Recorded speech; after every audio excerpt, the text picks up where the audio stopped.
Salut Valentine, salut Joélie, salut Thomas, salut Clotilde, salut Eugénie, salut surtout Marie et bravo pour tes résolutions des énigmes. Bonjour à tous. Nous avons vu l'addition des relatifs avec l'ascenseur, nous avons vu les sommes algébriques avec leurs espaces additifs, nous avons vu que les 3 signes moins pouvaient être fusionnés en un seul, pareil pour les 3+, nous avons vu enfin la multiplication avec sa règle des signes, et pour finir en beauté, nous allons maintenant voir sur 4 exemples comment tout cela se combine dans les calculs. Premier exemple, moins 2 fois 3. Ça te paraît sans doute simple et peut-être trop simple pour toi, mais attention car il y a là une petite ambiguïté. Ambiguïté. Est-ce que tu sais ce que ce mot veut dire? Il vient de ambi, qui en latin veut dire d'un côté et de l'autre, et de agere, qui veut dire pousser, marcher. Ambigu, qui pousse d'un côté et de l'autre, est ambigu, ce qui a plusieurs significations possibles. Et en effet, moins 2 fois 3 peut s'interpréter de 2 façons. Moins 2 fois 3, d'un côté, et opposé 2 fois 3 de l'autre. Mais comme dans les deux cas, ça donne le même résultat, moins 6, on ne va pas s'embêter à mettre des parenthèses. Ce serait la même chose avec moins 2 fois moins 3, ou même avec moins 2 fois moins 3. On pourrait dire que la multiplication des relatifs a été faite pour qu'on ait cette espèce d'associativité. Deuxième exemple, 6 moins 6 fois moins 2. Il y a ici un petit piège. Tu pourrais en effet être tenté de voir un 6 moins 6 dans cette expression. Mais c'est comme si tu voyais un 2 plus 2 dans celle-là. Ce serait un mirage, une pure illusion. Oui, les règles de priorité, ça te dit quelque chose? Quand on dit que la multiplication est prioritaire sur l'addition, ça signifie que si on calculait cette expression, on devrait d'abord calculer le 2 fois 3. Et donc cela signifie qu'avant même de calculer, il y avait comme des parenthèses invisibles autour du 2 fois 3.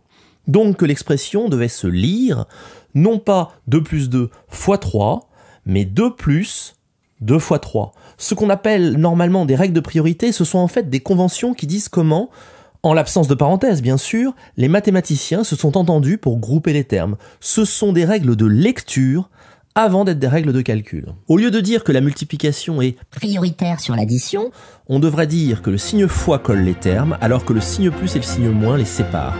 Le signe fois est agglomérateur, tandis que le plus est séparateur.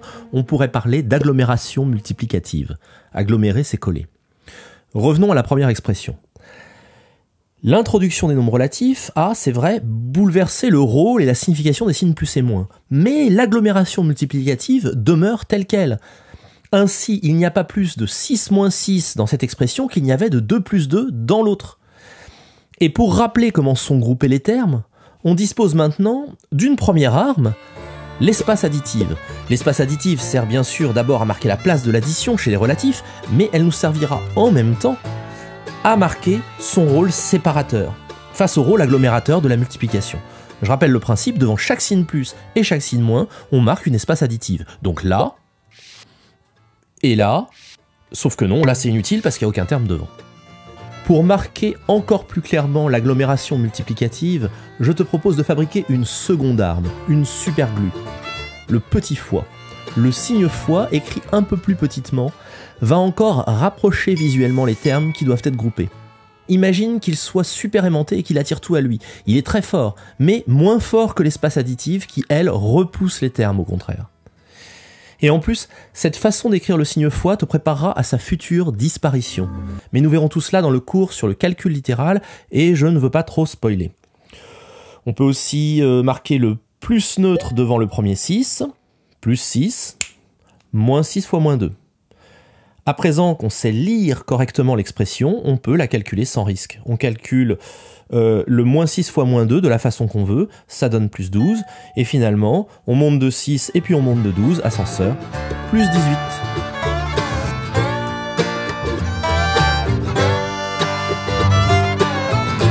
Troisième exemple, moins 2 fois 5, moins 5 fois moins 2 plus 2. On commence par les espaces additifs.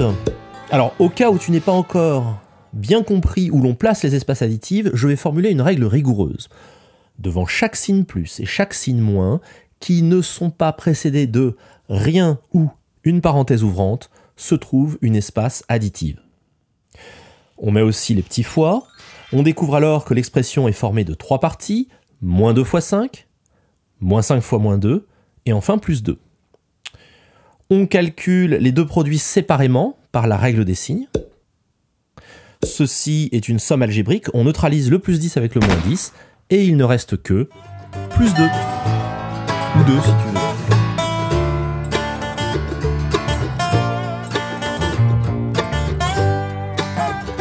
Quatrième et dernier exemple. 5 moins 3 moins 7 sur moins 2. Nous voyons ici le trait de fraction seulement en tant que signe de division. Je ne vais pas traiter des fractions aujourd'hui, un jour je ferai un cours à part sur les fractions. Le trait de fraction, par sa taille et sa position, marque des parenthèses invisibles.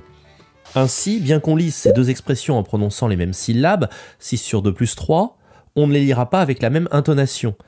6 sur 2 plus 3 pour la première et 6 sur 2 plus 3 pour la seconde.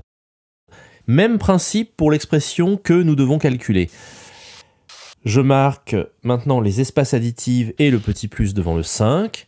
Ainsi, l'expression se lit plus 5 moins 3 moins 7 sur moins 2. On calcule la petite somme algébrique du numérateur, ascenseur, moins 10. On calcule le moins 2 du dénominateur, opposé de moins 2 plus 2.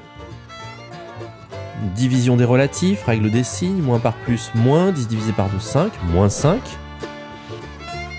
Opposé de moins 5 plus 5. Et finalement, ascenseur.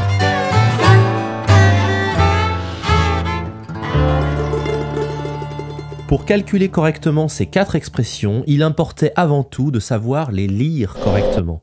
En écoutant quelqu'un lire une expression numérique, on peut souvent prédire s'il va se tromper ou non en la calculant.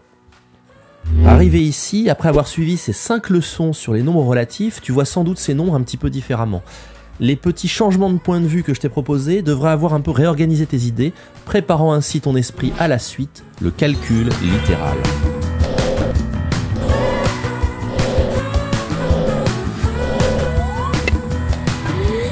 Mais d'abord, tu sens bien que tu as besoin de t'entraîner.